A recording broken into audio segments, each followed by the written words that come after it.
Seja bem-vindo a mais um Papo de Founder. Essa semana eu vou trazer o case de uma empresa da cidade que eu moro aqui, João Pessoa, o case da Softcom, uma das principais empresas de tecnologia da cidade, que eu tive o prazer de, alguns anos atrás, ser consultor dessa empresa e vejo que hoje a empresa conseguiu crescer muito daquela época para cá, aplicando muito do que foi feito na consultoria, mas também entendendo e acompanhando os movimentos de mercado. O Renato, fundador dessa empresa, tem uma capacidade operacional muito boa, uma visão estratégica muito boa, e essas habilidades, junto com saber posicionar um negócio que está fora de São Paulo como uma das referências nacionais na sua atuação, faz com que esse case se torne algo relevante para a gente aprofundar nessa conversa de hoje. Eu quero apresentar a você a Softcom, uma empresa de tecnologia aqui de João Pessoa, que hoje tem participação em escala no mercado nacional, com muita solidez, com muita capacidade competitiva e tudo isso construído com uma inteligência de mercado muito forte e com uma visão sobre sustentação do modelo de negócio também muito forte. Vou trazer para cá uma apresentação para a gente decupar um pouquinho mais o que é a Softcom e o que a gente pode aprender com esse case. Lembrando que todas as minhas análises são feitas com dados públicos. Eu pego os dados que estão disponíveis na rede, junto com a minha metodologia, e eu saio daqui com uma visão mais estruturada sobre os 5 elementos que compõem os pilares de atuação que eu aplico na minha atividade como advisor. Então, lembrando, a gente fala sempre de 5 pilares: atração de clientes, retenção de clientes, capacidade competitiva, evolução de produto e adaptação às dinâmicas de mercado. São esses pontos que a gente vai passar nesse papo de hoje. Deixa eu trazer para cá a apresentação agora. Boa, acredito que agora você já esteja vendo a apresentação da Softcom. Quero começar contando um pouquinho dessa história. Agora eu vou prestar atenção na apresentação. Vem comigo nela. A Softcom é uma empresa que já está no mercado desde 1999. Então a gente está falando de uma empresa que está chegando nos seus 30 anos de existência. Claro que quando a gente fala em criar empresa de software em 1999, a gente está falando de um cenário absolutamente diferente do que a gente consegue entender hoje. Não só por tecnologias, mas por percepção de valor sobre o uso de tecnologia pelo mercado. E a gente vai perceber que a própria história do Renato, o fundador, se mistura muito com a evolução da percepção de valor sobre produtos tecnológicos pelo mercado, que é o mercado-alvo da Softcom. Hoje, a Softcom ela já tem uma casa de 25 mil clientes. Claro que esse número pode já estar maior do momento da minha análise para cá.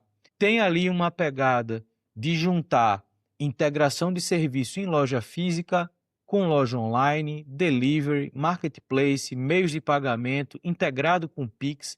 Isso faz muito sentido quando a gente olha o público-alvo da Softcom, que tem essa demanda muito latente, que tem esse tipo de transação financeira muito recorrente nas suas operações.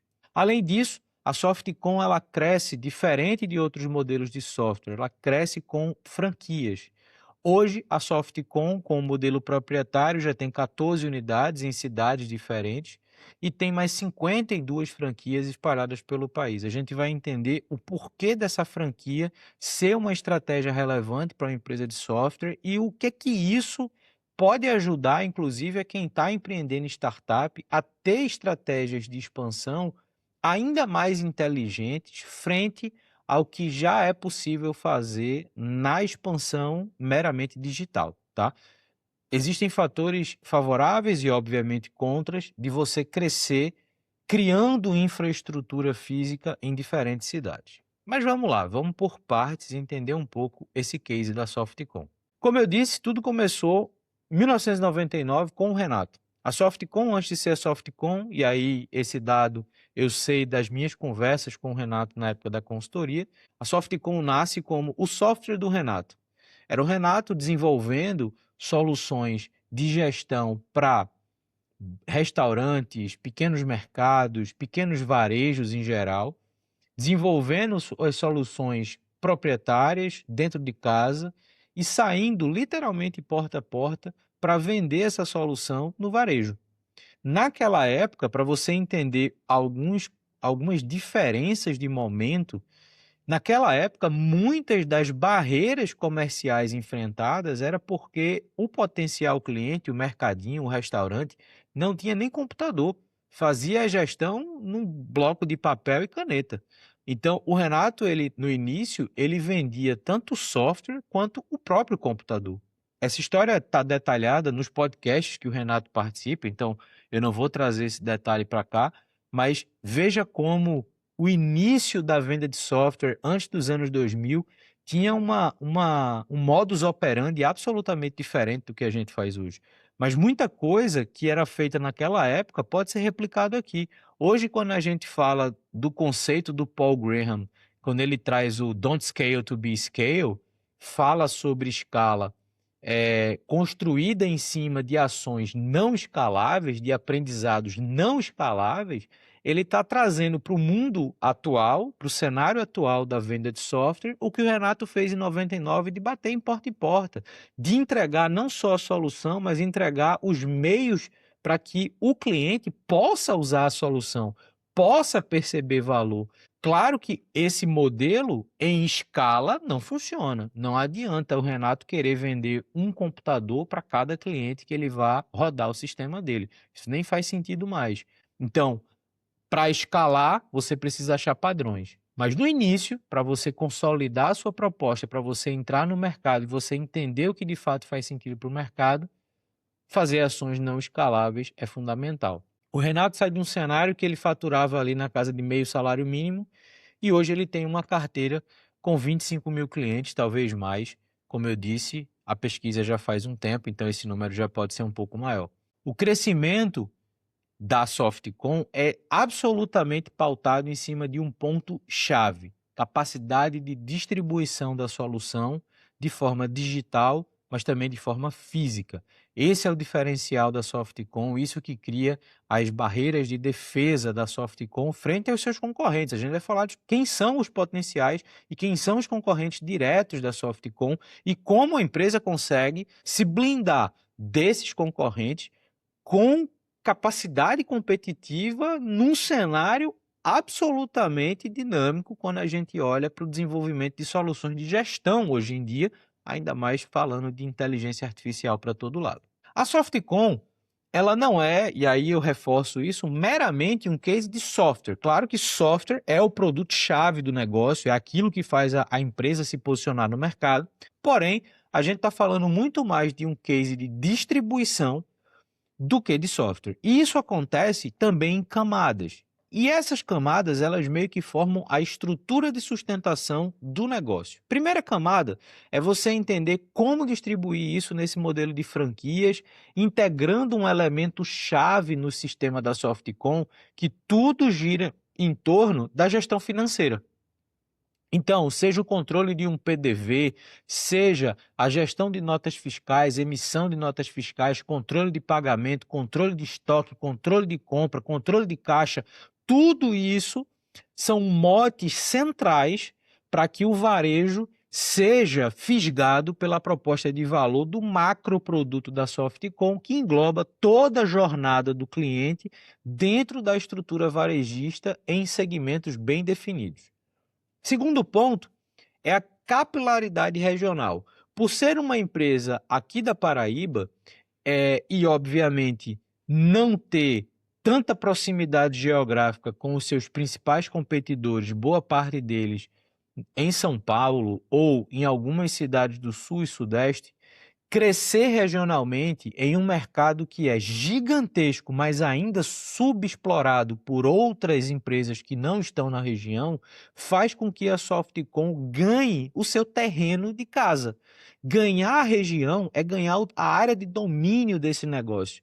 É você conseguir falar com quem está mais próximo, com quem está a horas de carro ou de pequenos voos de distância que você pode sentar na mesa dessas pessoas e fechar bons contratos. Então, essa capilaridade regional, e isso também tem a ver com o crescimento via franquias, é um elemento muito forte no desenvolvimento e na posição que a Softcom hoje ocupa no mercado. O terceiro ponto, essa parte do lock-in fiscal no caixa. Quando você pega como gatilho o caixa, o fechamento da receita, e isso se integra a toda a estrutura operacional e estrutura de custo da empresa, você acaba criando uma dependência de uso da sua plataforma que torna a mudança de plataforma muito cara, que é uma coisa que eu reforço com muito fundador.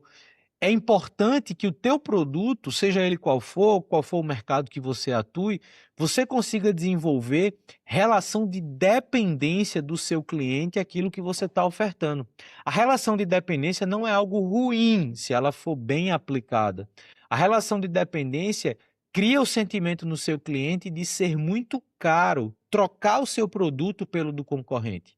Isso também se torna um diferencial competitivo se você sabe utilizar no dia a dia da sua estratégia comercial e principalmente na sua estratégia de retenção de clientes.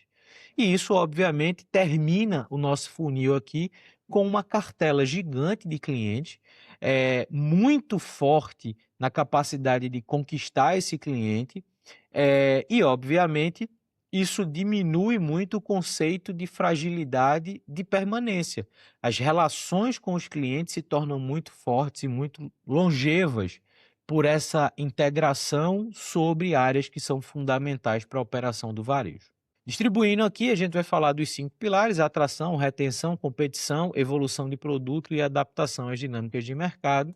Começando pela atração, a gente pode dar uma ênfase aqui que o crescimento da Softcom, ele acontece transformando funcionários em franqueados. E a gestão financeira nos canais, né, como mote de atração ali de clientes. Como assim? Hoje, a Softcom ela tem uma estratégia de expansão para atrair mais clientes baseado em desenvolver lideranças dentro de casa, e as lideranças que se desenvolvem dentro de casa podem assumir operações físicas em outras regiões, em outras cidades. Essa capacidade de você formar as pessoas e permitir que essas pessoas se aloquem em outras cidades para atrair cliente, faz com que a Softcom consiga crescer, atrair cliente no lugar que o cliente está.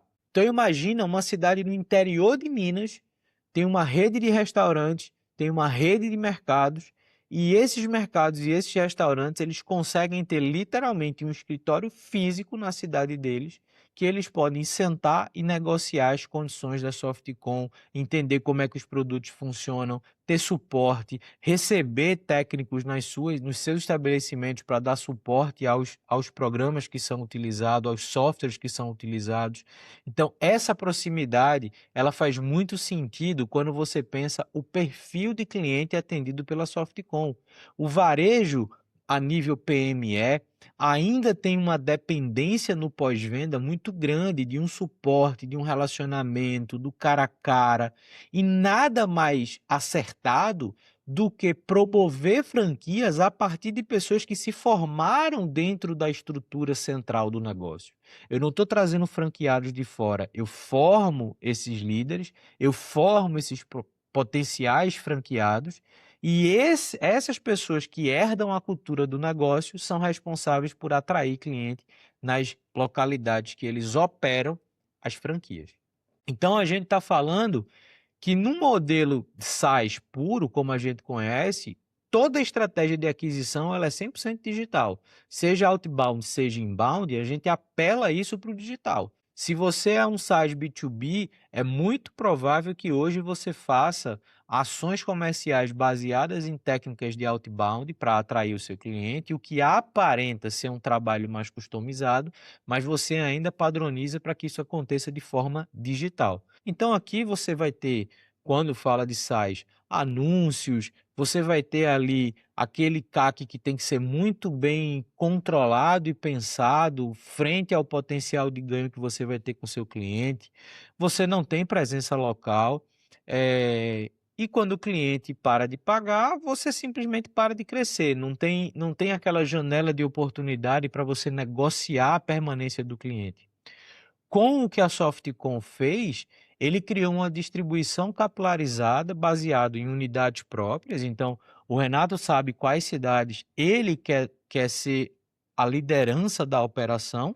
Para além dessa operação em João Pessoa, existe operação em outras cidades que são geridas pela estrutura central, mas também existem estruturas distribuídas que podem ser geridas por esses líderes formados que agora assumem a operação e replicam a cultura, replicam o núcleo de operação em outros lugares.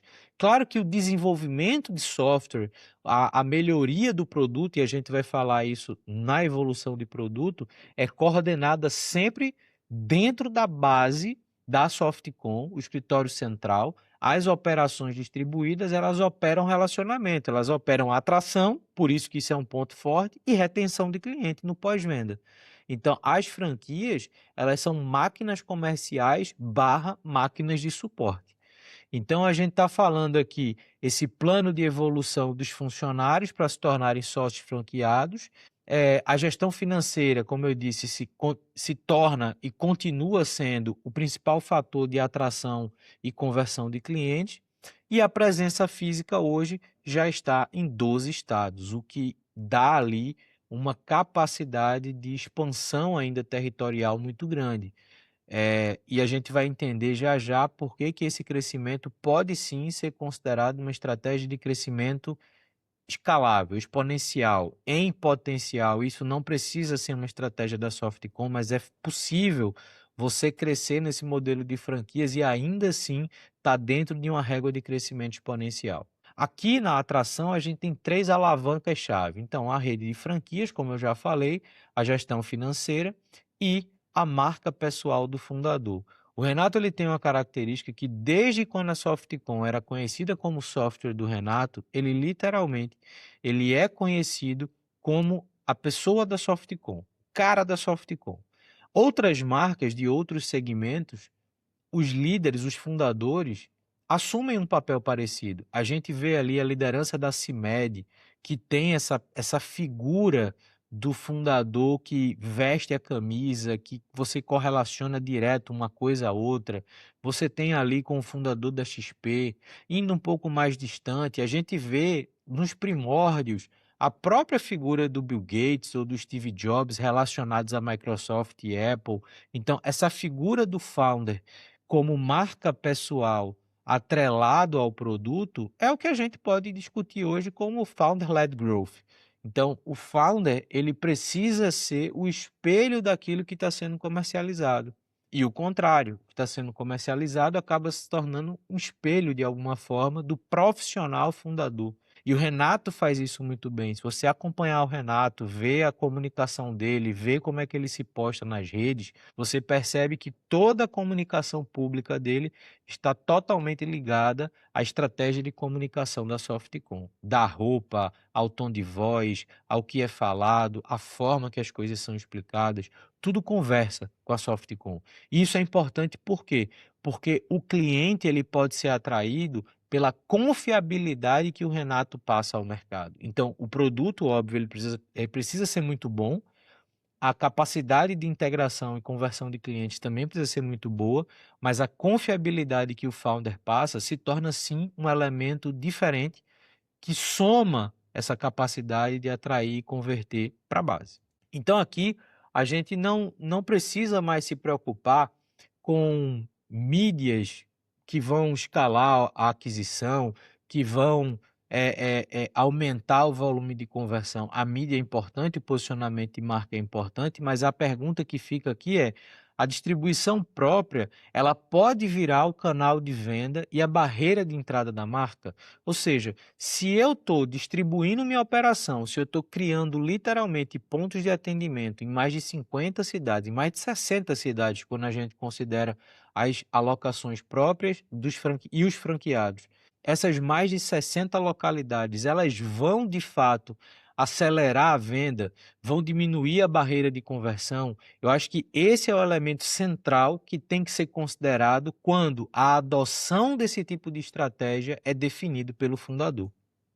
Segundo ponto, a retenção, a gente agora está falando sobre a conquista que já está provada, já está validada. O Renato tem mais de 20 mil clientes. Não tem como dizer que o produto e os segmentos que ele atua não estão validados. Então, a permanência se sustenta nesse custo de troca. E aí, quando eu digo que não se sustenta na satisfação, é porque quando você cria, isso não serve só para o Renato, quando você para a Softcom, eu vou confundir os dois, tá vendo? Eu falo Renato Softcom, para mim é uma coisa só. Isso não significa que o cliente vai estar insatisfeito. Isso significa que você ganha margem de NPS pela dependência que o seu cliente tem do uso da sua solução e do custo de mudança do seu produto para o concorrente.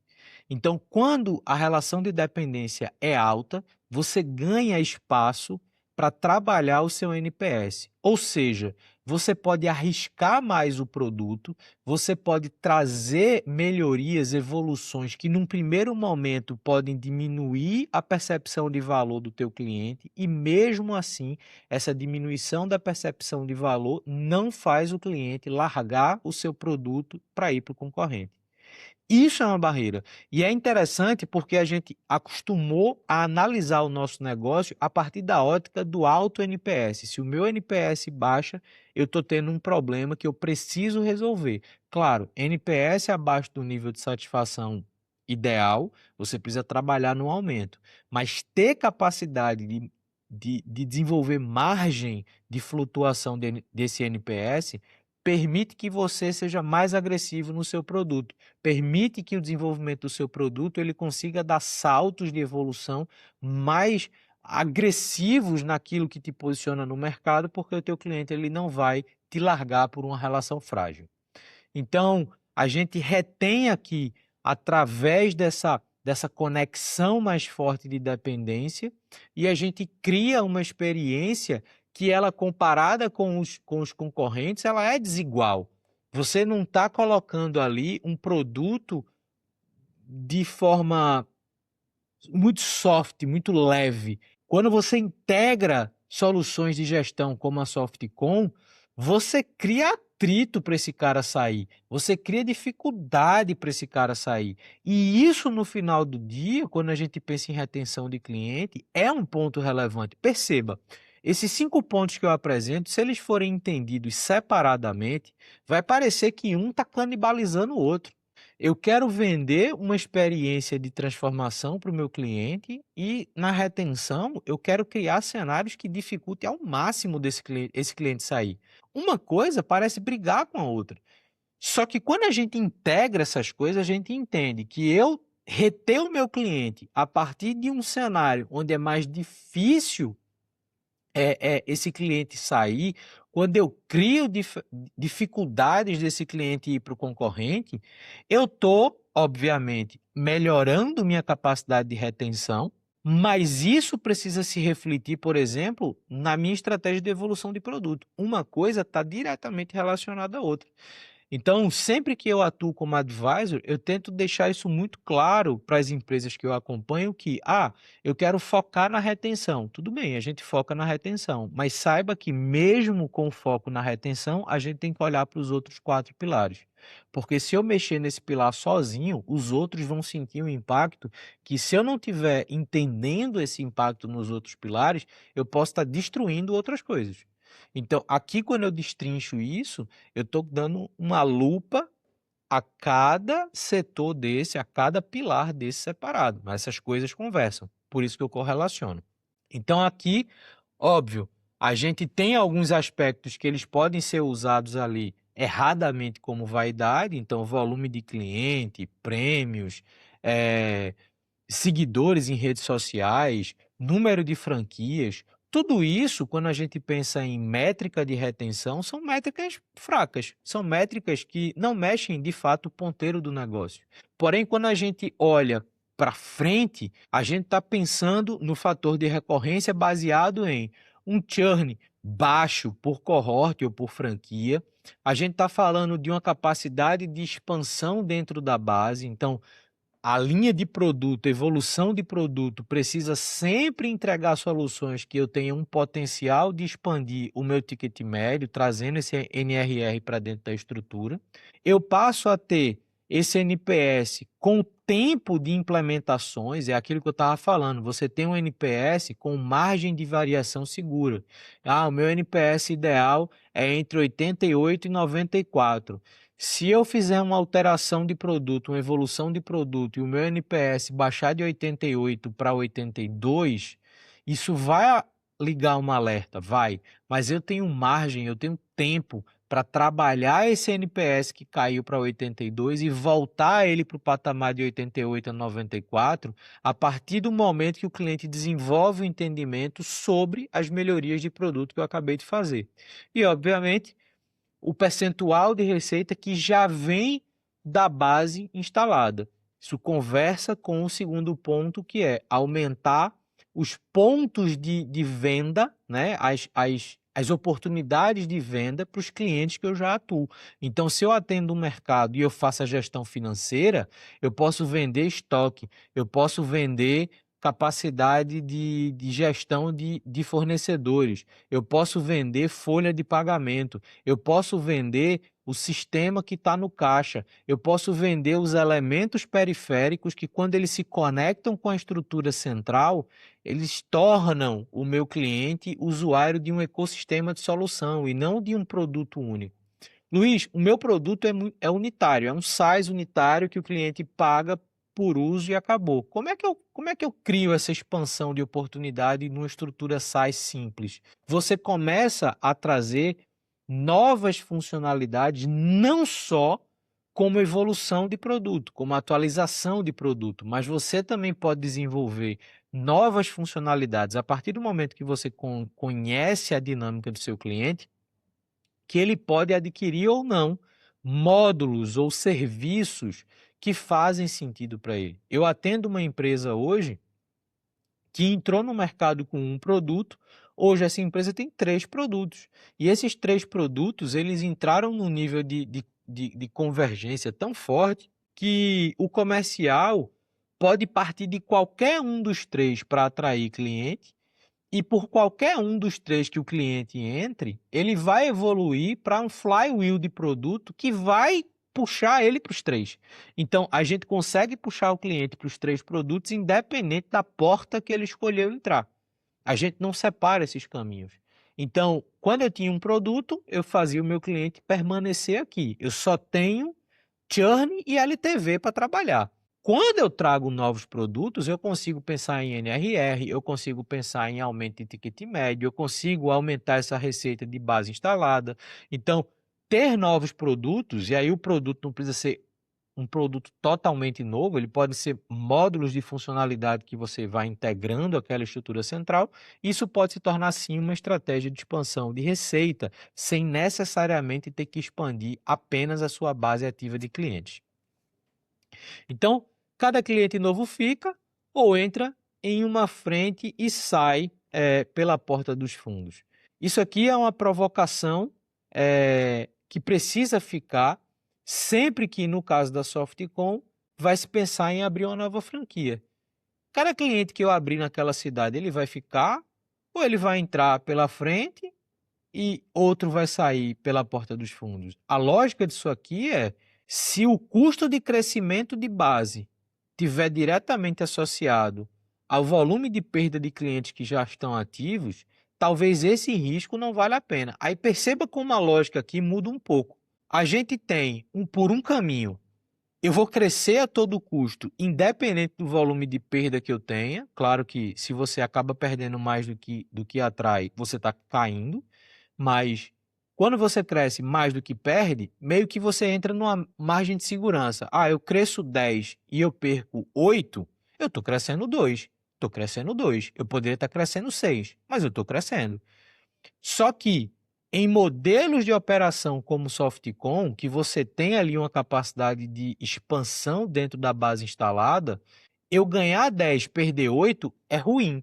É melhor eu manter os 8 do que trazer aqueles novos 10. Veja que coisa interessante, porque eu não estou abrindo mão de 10 clientes, Mas aqueles 8 clientes que eu tenho, eles são potencialmente expansíveis em ticket médio, frente ao trabalho que eu tenho de trazer outros 10 e correr o risco de perder esses 8. Então, aqui a correlação está vinculada a reter cliente nesse modelo é potencialmente mais interessante do que atrair. Eu estou dizendo que atrair não é importante? Não. Eu estou dizendo que, na comparação, reter cliente nessa relação de confiabilidade é mais interessante do que atrair. Isso é um ponto que você precisa olhar para o seu negócio e entender como isso se aplica na sua operação, no seu modelo e na sua estratégia de crescimento. Terceiro ponto, capacidade de competição. Aqui a gente está falando que o diferencial real de distribuição, né? Então está vinculado a essa capacidade de distribuição, mas o diferencial de produto é algo que o concorrente de fato pode copiar. Então perceba, aqui existe um jogo estratégico que é muito fino. A partir do momento que a minha distribuição, minha capilaridade é muito forte e muito bem feita, mesmo que o meu cliente copie aquilo que eu estou fazendo, eu consigo me preservar no mercado. Eu consigo preservar a minha base e eu consigo trazer clientes que venham para esse meu ecossistema de soluções, mesmo que amanhã uma funcionalidade X que eu faça, um potencial concorrente meu também possa fazer. Então aqui, o que é frágil? Esse viés de ecossistema é frágil quando a gente pensa em soluções de gestão? É frágil. Aqui eu posso começar a falar potenciais concorrentes da Softcom. Uma TOTUS é concorrente da Softcom. Um SAP a nível global é concorrente da Softcom. Esses grandes RPs, eles são concorrentes da Softcom. Então, ter essa proposta do all-in-one, do ecossistema, isso é o discurso que todo mundo tem. O Pix já deixou de ser um diferencial. Ter uma IA deixou de ser um diferencial. É importante? É importante. Brilha os olhos? Brilha os olhos. Mas a gente não pode ser ingênuo em achar que isso não é copiável pelos nossos clientes. Ter essa entrega a um valor inicial relativamente baixo, a gente sabe que está entrando numa guerra de preços. Vender solução de gestão é vender um produto que, para o varejo, é um commodity. Em 1999 não era commodity. Commodity era você fazer a gestão ali no lápis e no papel. Ter um computador por si só era um diferencial. Hoje, ter um sistema de gestão é um commodity. Então a gente entra numa briga de preço. Saber brigar pelo preço, atrelado a tudo isso que eu falei da retenção, é o que torna o modelo de operação de uma Softcom relevante, crescente e financeiramente sustentável. E o argumento de venda é o mesmo argumento de venda que a gente vê com outras estruturas. O que é que muda? O argumento é o mesmo, porém, imagina você estar no interior de Minas e você receber na porta do seu estabelecimento uma pessoa da empresa que você acabou de contratar o software, que essa pessoa está lá fisicamente para atender sua demanda de instalação, adequação, treinamento de uso, ajuste de produto, verificação se a máquina é compatível com o software. Essas dúvidas parecem simples para você, mas muito desse público varejo que eu estou falando, muita gente tem dúvidas sobre isso. O que é diferencial defensável? Essa capilaridade e esse lock-in que é feito para reter o cliente. Então, a presença local é difícil de se replicar, mesmo para as grandes concorrentes. Veja, quantas bases proprietárias de TOTUS e SAP você vê na sua cidade? Base de operação, não é revendedor. Não é revendedor, base de operação. É difícil você encontrar isso. Então, a Softcom fazer isso e fazer isso com os profissionais desenvolvidos dentro da própria estrutura, isso é algo que nem as grandes de mercado, as maiores de mercado, porque a Softcom é grande, conseguem fazer. Ter essa parte fiscal, PDV, tudo embarcado na operação, isso é muito forte. O custo de troca ele é alto, então isso é defensável. E a relação próxima com a gestão financeira do cliente, isso também cria esse sentimento de confiabilidade. A confiabilidade, quando você vende para o PME, é muito importante. O PML precisa olhar para o fornecedor dele de software, seja ele qual for, e ele precisa confiar naquilo que está sendo oferecido, porque toda a estrutura de negócio dele está sendo colocada dentro de uma plataforma como essa. Se ele não confiar naquilo, ele não vai decidir por aquilo. Então, a confiabilidade é o ponto-chave, e isso sim é difícil de ser copiado.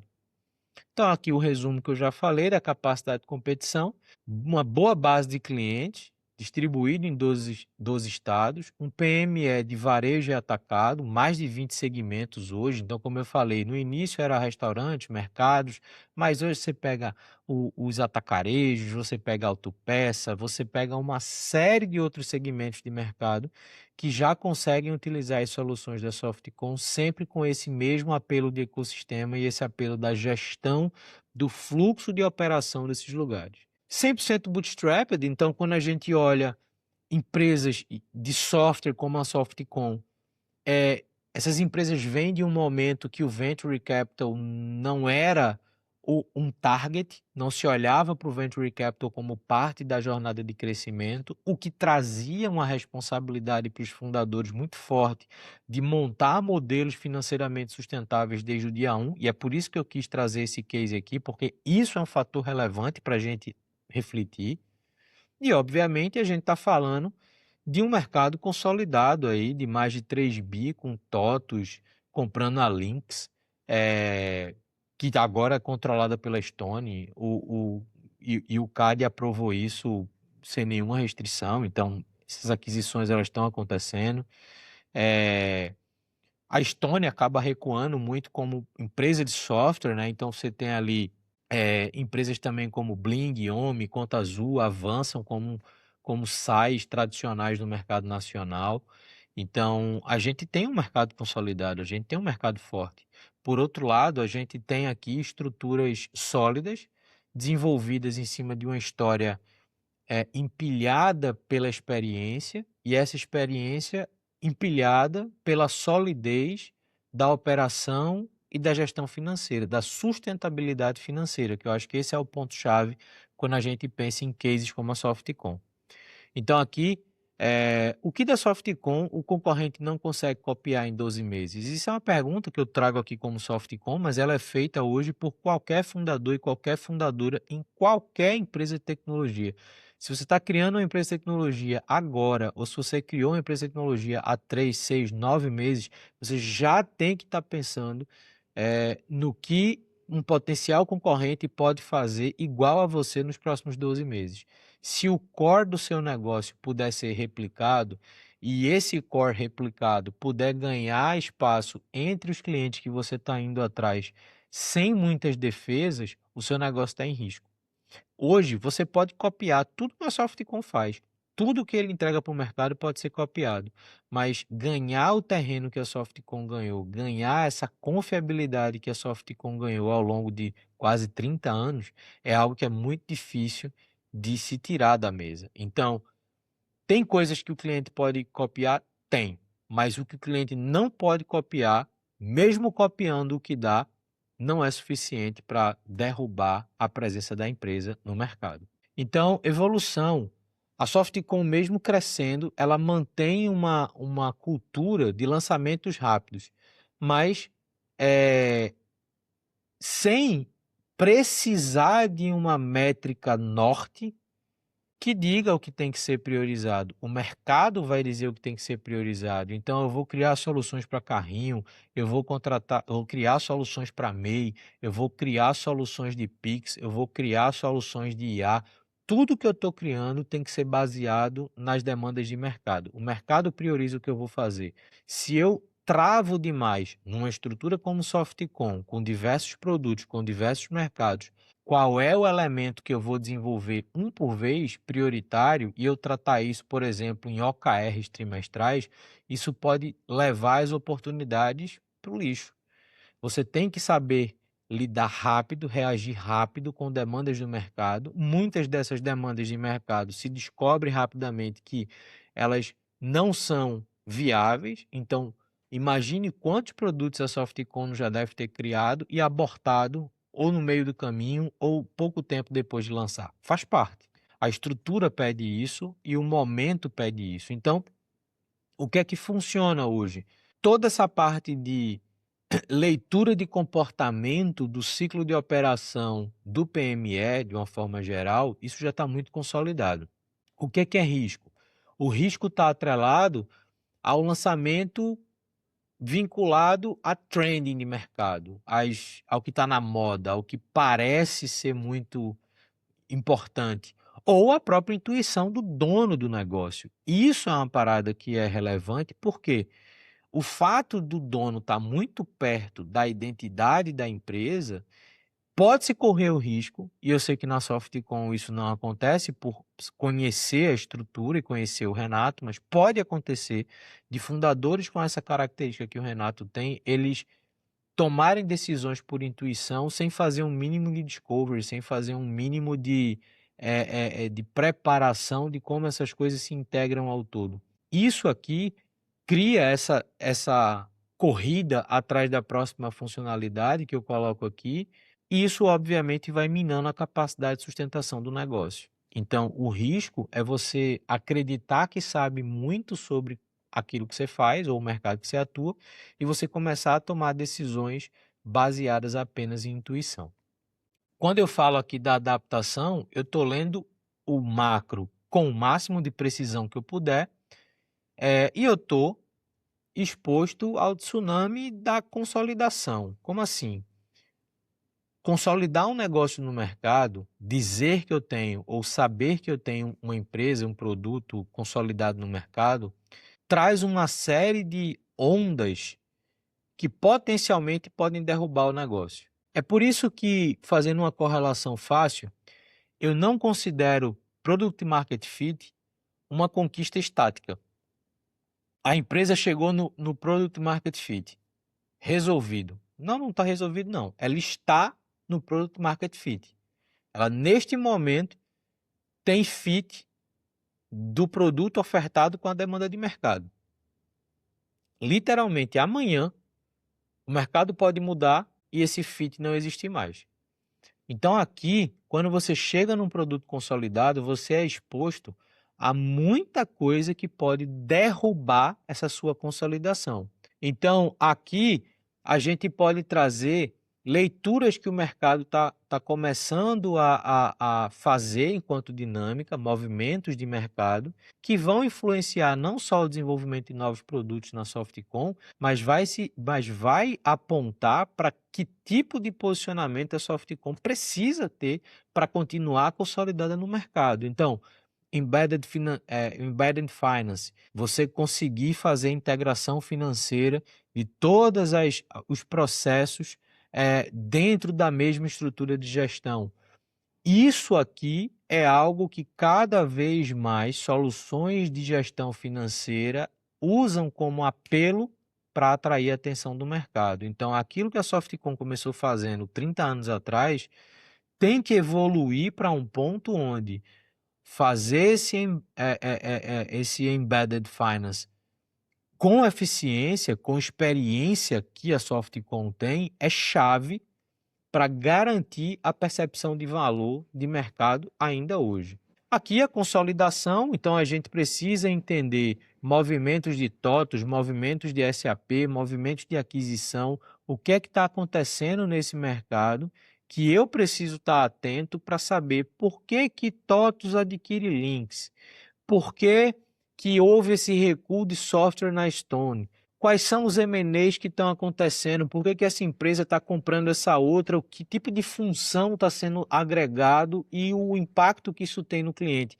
Esse movimento ele é fundamental para apontar o que eu vou desenvolver agora na Softcom para aumentar a minha capacidade de agregação com o meu cliente, aumentar a capacidade de identificação e atração de novas oportunidades. E claro, não tem como deixar de lado IA aplicada, e quando a gente pensa em operação varejo, operação atacado em diferentes mercados, o uso de IA como interface primária ou como motor de funcionamento de produto é algo que não pode mais ser considerado como o próximo passo. Já é o passo que foi dado e a gente está aprimorando esse passo que foi dado para que o próximo ele venha com mais qualidade, com mais eficiência, com mais agilidade. O que dá para copiar no modelo Softcom? A distribuição via franquia dá para copiar. Essa questão do plano de evolução como cultura dá para copiar. Gestão financeira e fiscal embarcada como canal e lock-in dá para copiar. O pacote all-in-one, né, o ecossistema para o pequeno varejo, dá para copiar. A marca pessoal do founder, esse founder-led growth para puxar aquisição, dá para copiar. Dá para copiar. É fácil copiar? Não. É rápido copiar? Não. Dá para copiar tudo ao mesmo tempo? Provavelmente não. Então, perceba, se eu olho de novo isso aqui separado, parece que eu estou falando apenas de fragilidades de modelo da Softcom. Mas esses pontos, sim, eles são copiáveis, mas eles não são copiáveis de forma trivial. Se fossem, com certeza a Softcom já teria 10, 15, 30 concorrentes de tamanho muito parecido na região que eles atuam ou em outras regiões, e isso não acontece. A gente tem as lideranças de mercado, a gente tem algumas soluções que são menores, que potencialmente são adquiridas por essas maiores e que no futuro podem ser adquiridas também pela Softcom, mas essa cópia ela é possível, mas ela não é trivial. O que é frágil? Reter pelo custo de troca, não pela satisfação. Então, claro, eu tenho margem de NPS, tenho margem de NPS, mas se eu não baixo meu NPS por uma melhoria que ainda não foi percebida e esse resgate não acontece, esse NPS não volta a crescer, mesmo com alto custo de troca, essa troca pode acontecer. O pricing por comparação e não por percepção de valor, então isso é frágil. Diferencial de produto, mais uma vez, facilmente copiável, e dependência do fundador, né? Então, a figura do Founder-led Growth. O Renato hoje ele é responsável pelo comercial da Softcom? Não. Ele é responsável pelo branding da Softcom. A Softcom marca, a Softcom posicionamento, a Softcom comunicação, a Softcom cultura, tudo isso está vinculado ao Renato. Hoje, a gestão de comunicação e presença digital da Softcom fica na diretoria de marketing, que está diretamente relacionado ao comportamento do Renato. Então, essas conexões, elas não são desfeitas facilmente, mas eu já não tenho mais uma dependência do Renato para venda. Então, aqui, se eu entrasse na Softcom hoje como advisor, o que eu faria primeiro? Então, a primeira coisa que eu entenderia com muito cuidado é essa capacidade de medir a retenção. A retenção, como eu estava dizendo, ela pode acontecer por diversos fatores que travam o cliente na solução. Não necessariamente o cliente está ali porque ele está amando a solução. Isso é uma hipótese.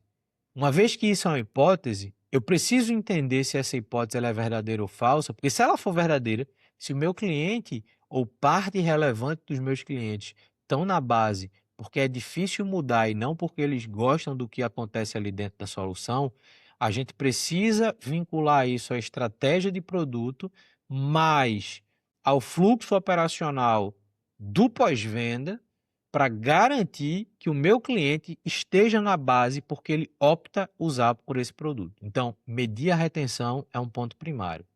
Segundo ponto, padronizar a malha de operação da Softcom na distribuição das franquias. Então, onboarding, suporte com o mesmo padrão em toda a rede, com a mesma rotina de pós-venda.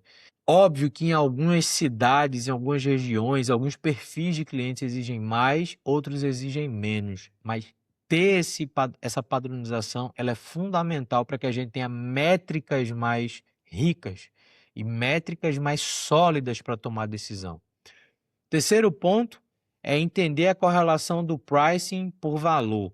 Então, sair da comparação do custo e entrar na estrutura de relacionamento comercial com o mercado baseado na percepção de valor que o produto gera à operação, à gestão e à infraestrutura daquele negócio. E o quarto ponto, reduzir um pouco mais desse key person da figura do Renato e aí colocar o Renato muito mais numa posição de governança, mantendo ele nessa figura de responsável, guardião pelo branding e fazer com que a presença dele seja só uma alavanca de confiabilidade.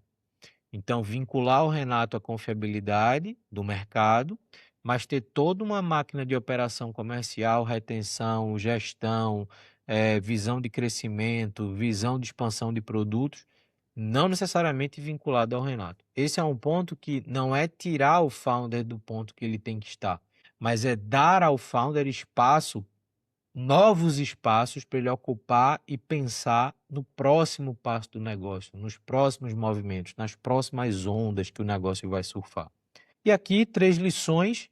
Distribuição é barreira de proteção, atendimento é a conta principal de sucesso, o lock-in não corresponde à lealdade, mas corresponde à relação de dependência que aumenta a previsibilidade de receita e aumenta a capacidade de retenção. E ataque é o elo mais fraco quando você precisa reter o seu cliente como um elemento mais relevante do que atrair. Não é que você não vai atrair, reter é mais relevante, é prioritário frente à atração. Então, quando você ataca muito o mercado, você acaba perdendo força. Espero que você tenha gostado. Eu deixo aqui mais informações no texto que complementa essa análise. Vou deixar meu LinkedIn, o site da Conecto eu também vou deixar. Espero que você me procure para que a gente possa conversar mais e a gente se vê no próximo Papo de Founder. Valeu!